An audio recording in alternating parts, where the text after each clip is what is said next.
नमस्कार, मैं ज्योति श्रीवास्तव। आप देख रहे हैं सी न्यूज भारत। वक्त हो चुका है न्यूज बुलेटिन का, जिसमें बात होगी औरैया की, जहां मुख्यमंत्री सामूहिक विवाह योजना के तहत हुआ भव्य समारोह आयोजित। आगे बात करेंगे बरेली की, जहां एक कलयुगी पुत्र ने अपने पिता पर कमरे में बंद करके किया जानलेवा हमला। साथ ही आगे चर्चा होगी गाजियाबाद की, जहां देहात जोन पुलिस ने खोए हुए मोबाइल फोनों की एक बड़ी खेप बरामद की है। इन तमाम खबरों पर विस्तार से डालेंगे नजर। मुख्यमंत्री सामूहिक विवाह योजना के अंतर्गत आज तिरंगा मैदान ककोर में एक भव्य सामूहिक विवाह समारोह संपन्न हुआ। कार्यक्रम में 317 जोड़ों ने एक दूसरे का हाथ थामा। इनमें 314 जोड़ों का विवाह हिंदू रीति रिवाज से हुआ तथा 3 जोड़ों का विवाह संपन्न हुआ। गरीब एवं जरूरतमंद परिवारों की बेटियों के विवाह धूमधाम से कराए जाने से सरकार की इस महत्वाकांक्षी योजना का सकारात्मक प्रभाव स्पष्ट दिखाई दिया। कार्यक्रम का शुभारंभ राज्य मंत्री प्रतिभा शुक्ला ने किया और इस सभी नवदंपतियों को आशीर्वाद प्रदान किया। नवविवाहित जोड़ों को वस्त्र, उपहार, आवश्यक घरेलू सामान तथा बैंक खातों में निर्धारित धनराशि उपलब्ध कराई गई। जनप्रतिनिधियों और अधिकारियों की मौजूदगी में कार्यक्रम से सामाजिक समरसता और सौहार्द का संदेश दिया गया। समारोह में DM doctor Indramani Tripathi, SP Abhishek Bharti, CDO Sant Kumar सहित अनेक अधिकारी, जनप्रतिनिधि और गणमान्य नागरिक उपस्थित रहे। आपकी माननीय मुख्यमंत्री जी ने शादी सामूहिक विवाह के लिए बजट अधिक कर दिया था, 1 लाख रुपए पर जोड़े का। और अब की नई व्यवस्था लागू हुई है कि सबकी बायोमेट्रिक और फेशियल रिकॉग्निशन हम लोग ले रहे हैं प्रॉपर, जिससे कि एकदम पारदर्शी तरीके से शादी का वो संपन्न हो सके, कोई क्वेश्चन मार्क न हो। और 72 घंटे पहले ही उनको लॉक कर दिया गया, जिनके मतलब एप्लीकेशंस थे और जो फाइनल हो गए थे उनको 72 घंटे लॉक। ये पहला विवाह कार्यक्रम हम लोग को 360 का टारगेट, 336 की लागू की गई थी। 317 जोड़े यहाँ आ गए और उनके बारे में यहाँ हम लोग आज शादी उनकी संपन्न होगी। उनको सारी जो रस्में हैं पंडित जी पूरी करा रहे हैं। 3 उसमें मुस्लिम परिवार हैं और शेष जो है हिंदू है। उनको रीति रिवाज से शादी हो रही है। उनके लिए जो सामान है 40,000 रुपया उनके खाते में सीधे डीबीटी के माध्यम से जा रहा है बेटियों को। और इसके अलावा जो सामान है उसको सामान का पूरा वहाँ प्रदर्शित भी कर दिया गया है। सब क्वालिटेटिव सामान दिया गया है। उनको गद्दा भी है, बेडशीट है, 5 साड़ियाँ हैं, कपड़े हैं, इसके अलावा पायल बिछिया है, कुकर और सब सामान है, प्रेस का है। और जो पैसा कुछ हमारे यहाँ टेंडर कम आया था तो हम लोगों ने जो पैसा बचा था उससे हीटर, रूम हीटर दिया है। सभी अधिकारियों को कहा गया था इसमें स्वयं प्रतिभाग करें। सभी अधिकारियों ने फल की टोकरी और जो उनका सामर्थ्य है उन जोड़ों को दे रहे हैं। इसके अलावा जो सरकार से अनुमति चाहिए वो ठीक है बढ़ा दिया गया है और मुख्यमंत्री जी ने हर गरीब कन्या और उनके माता पिता का ध्यान रखते हुए ग्राम पंचायत इन्होंने अपना बायोमेट्रिक रजिस्ट्रेशन कराया है कि जहाँ भी है कृपया पर वंदे मातरम के लेके वंदे मातरम को लेके इस समय काफ़ी सवाल उठ रहे हैं, किस तरीके से देखते हैं? देखिए, जो वंदे मातरम हमारे संगीत है, वंदे मातरम इसके बाद सभी हर कन्या के केवल लोग विरोध कर रहे हैं, किस तरीके से आप देखते हैं? करेंगे। केवल कन्या के पिता आ जाए अपनी अपनी कन्या के पास में, माता पिता केवल जो भी कन्यादान कर रहे हैं वो शीघ्र कराइए। औरैया से सी न्यूज संवाददाता राजेश मिश्रा की रिपोर्ट। बरेली के आंवला कस्बे में एक बेटे द्वारा अपने पिता पर प्राणघातक हमला करने का गंभीर मामला सामने आया है। आरोपी बेटे ने अपने पिता को कमरे में बंद कर लोहे की रॉड से बेरहमी से पीटा। सूचना मिलते ही पुलिस मौके पर पहुंची और कमरे का दरवाजा तोड़कर घायल व्यक्ति को बाहर निकाला। गंभीर हालत होने के कारण उन्हें जिला अस्पताल रेफर कर दिया गया है। पुलिस ने आरोपी को हिरासत में लिया है। पत्नी अंकिता सिंह ने पति के खिलाफ मुकदमा दर्ज कराया है। इंस्पेक्टर आंवला कुंवर बहादुर सिंह ने बताया कि आरोपी अभिमन्यु चौहान द्वारा अपने पिता पर जानलेवा हमला करने के मामले में एफआईआर दर्ज कर ली गई है और आगे की कानूनी कार्यवाही जारी है। बरेली से सी न्यूज संवाददाता अरविंद पेंटर की रिपोर्ट। भरतपुर जिले के रूपबाज क्षेत्र के दायना गांव में अज्ञात कारणों से एक बिटोरा में आग लगने का मामला सामने आया है। ग्रामीणों ने आग की सूचना तुरंत कंट्रोल रूम को दी, जिसके बाद रूपबाज से दमकल की गाड़ी मौके पर पहुंची। जानकारी के अनुसार दाहिना गांव निवासी जगन्नाथ पुत्र तेज सिंह का बिटोरा गांव से बाहर आना बना हुआ था। घटना के समय परिवार के सभी सदस्य शादी के कार्यक्रम में व्यस्त थे, तभी अचानक अज्ञात कारणों से बिटोरा में आग भड़क उठी। सूचना मिलते ही रूपबाज से दमकल की टीम और गहनोली मोड़ पुलिस मौके पर पहुंची। दमकल कर्मी अग्नि योद्धा जितेंद्र योगी, राजन सिंह और किशन लाल ने कड़ी मशक्कत के बाद आग पर काबू पाया। वहीं मौके पर एएसआई राजेंद्र सिंह और लेखराज फौजदार भी मौजूद रहे। भरतपुर से सीनू संवाददाता देवेंद्र सिंह सोलंकी की रिपोर्ट। गाजियाबाद के देहात जोन पुलिस ने खोए हुए व चोरी हुए मोबाइल फोनों की एक बड़ी खेप बरामद करते हुए महत्वपूर्ण सफलता हासिल की है। पुलिस ने 1 करोड़ रुपए कीमत के 238 मोबाइल फोन बरामद किए हैं। मोबाइल बरामद होने के बाद सभी फोन उनके वास्तविक स्वामियों को सुपुर्द कर दिए गए हैं। बता दें कि पुलिस की इस कार्यवाही से लोगों में राहत और संतोष का माहौल था तथा CEIR पोर्टल का उपयोग भी नागरिकों के लिए अत्यंत लाभदायक साबित हो रहा है। नाम है सर आपका? मुकेश जी। कहाँ के रहने वाले हैं? कुम्हेड़ा के जी। अच्छा, ये जो आपका मोबाइल गुम हुआ था कैसे हुआ था?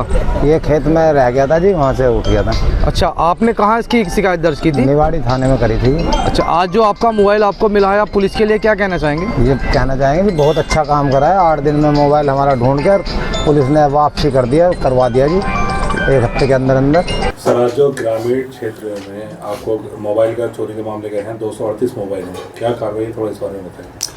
हमारे यहाँ जो साइबर सेल हमारा गठित है यहाँ का, और जो हमारे थाने का साइबर सेल बने हुए हैं, इन लोगों ने सतत प्रयास करके इधर लगभग 238 मोबाइलों की रिकवरी की है। जो इसके ओनर है, आज उनको प्रदान करने के लिए यहाँ पर कुछ लोगों को बुलाया गया है। बाकी थाने के माध्यम से उनको प्रदान किया जाएगा। उसी क्रम में आज ये आपकी PC बुलाई गई है। और आप जैसा देख रहे हैं कि यहाँ पर कुछ लोग जिनके मोबाइल्स हैं वो लेने के लिए भी आए हैं। और इसमें एक खड़ी हैं महिला हैं, जो लड़की हैं, इनका मोबाइल का कहना है कि नवंबर में मोबाइल मिसिंग हुआ था और आज उसको पुलिस ने प्राप्त किया है। इनको आज प्रदान किया जा रहा है। सर, इन मोबाइल चोरी के दौरान कोई अपराधी या कोई ऐसे तरह की गैंग वगैरह कोई देखने को मिली है? अभी मोबाइल प्राप्त हुआ है। अगर उसके पीछे किसी और की भूमिका पाई जाए तो इस विषय में हम लोग छानबीन करके आवश्यक कार्रवाई करेंगे। मोबाइल जो बरामद किया आपने किन किन राज्यों से किया और कितनी कार्रवाई इन राज्यों से मंगाने मिली? आसपास के राज्य से दिल्ली है, कुछ मोबाइल दिल्ली से बरामद हुए हैं। बाकी हमारे जो आसपास के जनपद हैं उनसे बरामद हुए हैं। तो इस प्रकार से सतत प्रयास करके और दूर दूर से काफ़ी इस मोबाइलों को प्राप्त करने के लिए हमारी टीमें गई थी, उनको प्राप्त किया। लगभग कितनी कीमत है इन मोबाइलों की? लगभग 1 करोड़ के आसपास इनकी कीमत में हम लोग आंक रहे हैं, क्योंकि 238 मोबाइलों की संख्या इनकी है और अच्छे मोबाइल्स इसमें हैं।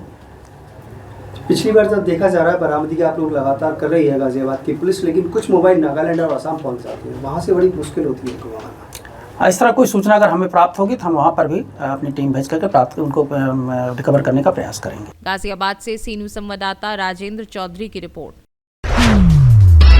मुजफ्फरपुर के बंदरा प्रखंड कृषि भवन में उर्वरक निगरानी समिति की बैठक हुई, जिसमें किसानों को DAP व यूरिया की पर्याप्त और निर्धारित दर पर उपलब्धता सुनिश्चित करने की मांग उठी। जनप्रतिनिधियों ने बताया कि किसानों को खाद न मिलने और अधिक दर वसूले जाने की शिकायत मिल रही है। उर्वरक विक्रेताओं ने भी समय पर और तय दर पर सप्लाई की जरूरत बताई। उर्वरक संघ ने अपनी मांगों का प्रस्ताव समिति को सौंपा। समस्याओं के समाधान के लिए प्रखंड स्तर पर संयुक्त बैठक बुलाने का सुझाव दिया गया। बैठक में BAO, BCO समेत जनप्रतिनिधि व अधिकारी उपस्थित थे। मुजफ्फरपुर से सीनू संवाददाता दीपक कुमार तिवारी की रिपोर्ट। मुजफ्फरपुर के बंदरा प्रखंड में 20 सूत्रीय अध्यक्ष मनोज कुशवाहा और उपाध्यक्ष अशोक सिंह ने विभिन्न कार्यालयों का औचक निरीक्षण किया, जिसमें कई कार्यालय बंद मिले और कई पदाधिकारी अनुपस्थित पाए गए। बाल विकास परियोजना कार्यालय, मनरेगा कार्यालय और जन वितरण प्रणाली गोदाम में भी अनियमितताएं दिखी।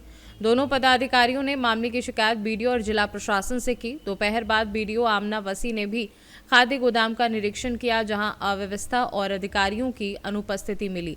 BDO ने संबंधित विभाग को रिपोर्ट भेजकर कार्यवाही करने की बात कही है। आपूर्ति विभाग में घूम रहे हैं, क्या शिकायत मिली थी, किस तरह का मामला सामने आया? आम जनता से जो लाभुक हैं उन लोगों के द्वारा बराबर शिकायत मिलता है कि चावल सड़ा हुआ मिलता है, अच्छा भी रहता है, सड़ा भी रहता है। इसी पर आज जांचने के लिए हम लोग देखने के लिए आए कि वास्तविकता क्या है। वास्तविकता में आए तो यहाँ देखने, संयोग से गोडाउन के मैनेजर हैं वो उपस्थित नहीं है। हम लोग जब देखे तो यहाँ सड़ा हुआ या बहुत दिनों का चावल जो है जो खराब हो चुका है वह भी है, वह उधर भी है, अच्छा चावल अभी उतर भी रहा है। तो ये जो गंदा चावल है, सड़ा हुआ चावल है, कबूतरों का बीट किया हुआ है, तो इसको खाने से तो लोग बीमार पड़ जाएंगे। निश्चित रूप से बीमार पड़ेंगे।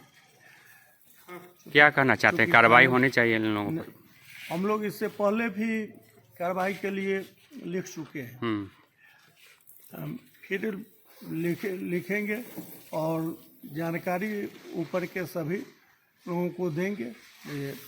यहाँ से कम सही खाने लायक चावल गेहूँ आम जनता को मिले, डीलर लोगों को दिया जाए ताकि वो अच्छा अन्न मुहैया करा दे। आपूर्ति विभाग के संबंधित पदाधिकारी भी नहीं दिख रहे हैं, क्या कहेंगे उनके बारे में? क्योंकि यहाँ लगातार चार्ज में चल रहे हैं। यहाँ के एमओ पहले कटरा के एमओ यहाँ चार्ज में थे, इसके बाद गायघाट के एमओ चार्ज में, अभी मुरौल के एमओ चार्ज में हैं। यहाँ तो अस्थाई नियुक्ति नहीं हो पा रही है, इसलिए ज़्यादा यहाँ अनियमितता है। और मैनेजर के स्तर से भी लापरवाही हो रही है काफ़ी। हम लोग जब भी आए हैं मैनेजर साहब से आज तक नहीं मुलाकात हुआ है, हम चेहरा भी उनको नहीं देखे हैं, जबकि साल भर के लगभग होने जा रहा है। अध्यक्ष के रूप में, विसूत्री उपाध्यक्ष के रूप में भी 9 महीना हो गया और आज तक नहीं देखे। लोग कहते हैं कि मैनेजर का सिंडिकेट चलता है यहाँ पर, लग रहा है। क्या बताएंगे ये जो भवन निर्माण हो रहा है उसके बारे में? इसमें ईंट जो है वह 2 नंबर का ईंट किया जा रहा है, और छड़ जो है, छड़ जो स्टैंडर्ड क्वालिटी का होना चाहिए वो नहीं है, और जितना छड़ देना चाहिए उतना का भी लगता है कि ये नहीं दिया रहा है। जो एस्टीमेट में है उसके अनुपात में यह काम नहीं हो रहा है। और कौन से विभाग में हो सकता है यह अस्पताल या जो भी भवन निर्माण से बन रहा है वह अच्छा नहीं बन सके, जैसा कि पिछला स्वास्थ्य केंद्र को आप देख रहे हैं जर्जर हो मात्र 4-5 साल के अंदर में, तो वही स्थिति इसका भी नहीं हो। तो खाना पूर्ति हो रहा है? ये तो लगता है कि वही है, खाना पूर्ति ही है। कितना का एस्टीमेट है, जानकारी है? कोई हम लोग की जानकारी है, अगर बोर्ड रहता टंगा हुआ किस विभाग से हो रहा है, कहाँ से हो रहा है, तभी तो हम लोग जानते। संवेदक कौन है कुछ पता नहीं है, कुछ पता नहीं है। स्वास्थ्य विभाग के जो पदाधिकारी हैं उनसे भी तो जानकारी ली जा सकती है। बताएं। डिपार्टमेंटल एक दिन पूछे तो कहे जो ऊपर से ही, पटना से ही इसका है, अब क्या है नहीं है पता नहीं। आप लोगों को स्पष्ट जानकारी नहीं दी जा रही? नहीं दी गई। क्या चाहते हैं, कार्रवाई होनी चाहिए इस पर? काम अच्छा होना चाहिए, कार्रवाई तो दूसरी चीज है, हम लोग को काम अच्छा होना चाहिए। ईटा ठीक है? ईटा भी गड़बड़ है। क्या बता रहे थे? 2 नंबर ईटा लगा? 2 नंबर ईटा है, नुनसी पकड़ लिया है उसमें अभी। ये कौन सा भवन का निर्माण हो रहा है? ये स्वास्थ्य विभाग के भवन का निर्माण हो रहा है, PSC परिसर में। हाँ, किस योजना से हो रहा है? योजना का भी नेम प्लेट सब कुछ नहीं लगा है, काम हो रहा है। काम की क्वालिटी से संतुष्ट? बहुत घटिया क्वालिटी हो रहा है, बहुत घटिया। मुजफ्फरपुर से सी न्यूज संवाददाता दीपक कुमार तिवारी की रिपोर्ट। पुलिस अधीक्षक नासिक ग्रामीण को गुप्त सूचना प्राप्त हुई कि दमनदीव में निर्मित लेकिन महाराष्ट्र राज्य में बिक्री के लिए प्रतिबंधित विदेशी शराब को आयशर गाड़ी के माध्यम से पेट होते हुए नासिक ले जाया जा रहा है। सूचना मिलते ही पुलिस अधीक्षक के आदेश पर विशेष टीम गठित कर कार्यवाही शुरू की गई। रात लगभग 10 बजे पेट की ओर से एक चॉकलेट रंग की आयशर गाड़ी तेज रफ्तार से आती दिखाई दी, जिसे संकेत देकर रोका गया। गाड़ी चालक ने अपना नाम दीपक संजय काले बताया। वाहन में रखे सामान के बारे में पूछताछ करने पर उसने भ्रामक जवाब दिए।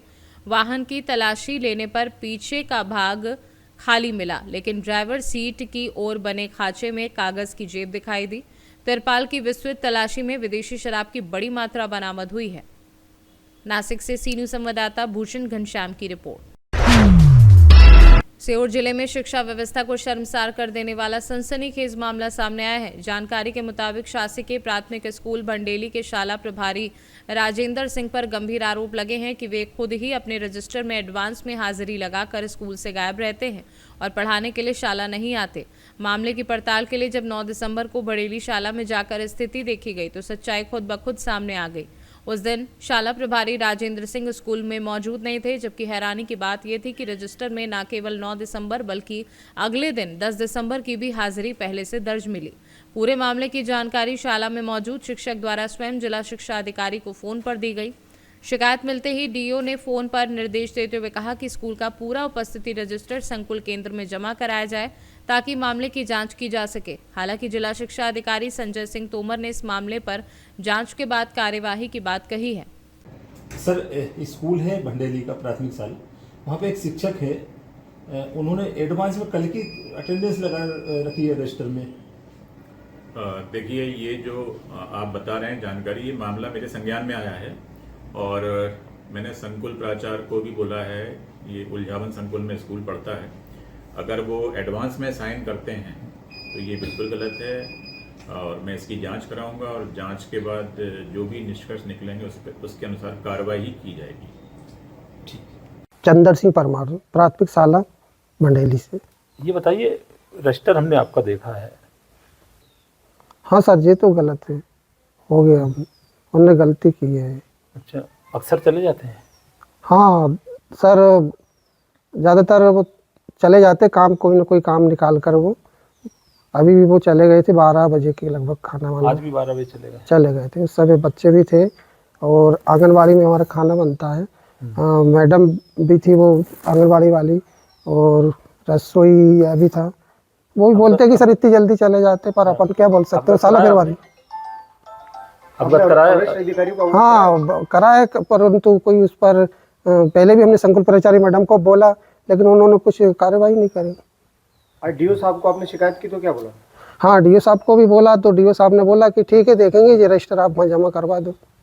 कितने बच्चे पदस्थ हैं? बच्चे सर पिछले साल तक 15-20 बच्चे थे, लेकिन हमारे साला प्रभारी महोदय ने पता नहीं क्यों, उनके पास कक्षा 1 और 2 थी, तो उन्होंने बच्चे छोटी क्लास के नाम काट दिए, ताकि उनको, मेरे को ऐसा लगता है कि उनको ये लगे कि पढ़ाना ना पड़े, इसलिए बच्चे अब 4-5 बच्चे बचे हैं। जो बड़ी क्लास के है वो मैं देखता हूँ। अच्छा, तो फिर कैसे पढ़ाई होती होगी बच्चों? आप अकेले 2 टीचर हैं, फिर एक चले जाते, एक बचते? बस सर, माहौल इस चीज़ की हमने ऊपर जानकारी भी दी है, जन शिक्षक को भी दिए, राघवेंद्र सर है उनको दिए, एक आशा मालवी मैडम उनको भी दिए, लेकिन क्या सर, थोड़े से वो सबसे उनके संबंध थोड़े अच्छे हैं, तो कोई मैं कुछ कहीं कोई कार्रवाई होती नहीं सर। और मैं तो गांव का व्यक्ति हूँ, तो ज़्यादा कुछ कर नहीं पाता हूँ। सीहोर से सीनू संवाददाता रजनी राय की रिपोर्ट। शाजापुर में अखिल विश्व गायत्री परिवार शांति कुंज हरिद्वार के दिव्य संरक्षण एवं स्थानीय गायत्री शक्तिपीठ के तत्वाधान में श्री राम स्मृति स्वास्थ्य उपवन हर्बल गार्डन गरासिया घाट पर आयोजित 9 कुंडीय गायत्री महायज्ञ एवं प्रज्ञा पुराण कथा की तैयारियां भव्य मंगल कलश यात्रा और नशा मुक्ति जन जागरण रैली के साथ प्रारंभ हुई। कलश यात्रा गायत्री शक्तिपीठ से विधिवत पूजा अर्चना के बाद रवाना हुई, जो शहर के प्रमुख मार्गों से होकर गुजरी। यात्रा के चलते वातावरण भक्तिमय बना रहा। विभिन्न सामाजिक एवं धार्मिक संगठनों द्वारा जगह जगह पुष्प वर्षा कर कलश यात्रा का गर्मजोशी से स्वागत किया गया। इस दौरान विधायक अरुण भिमावत ने गायत्री शक्तिपीठ पर उपस्थित जनसमूह को संबोधित करते हुए नशामुक्त समाज की आवश्यकता पर प्रकाश डाला तथा गायत्री परिवार के सामाजिक और सांस्कृतिक पुनर्जागरण हेतु किए जा रहे प्रयासों की सराहना की। शाजापुर से सीनू संवाददाता रमेश राजपूत की रिपोर्ट। न्यूज बुलेटिन में फिलहाल के लिए इतना ही। देश दुनिया की बाकी खबरों को जानने के लिए आप देखते रहिए सी न्यूज भारत।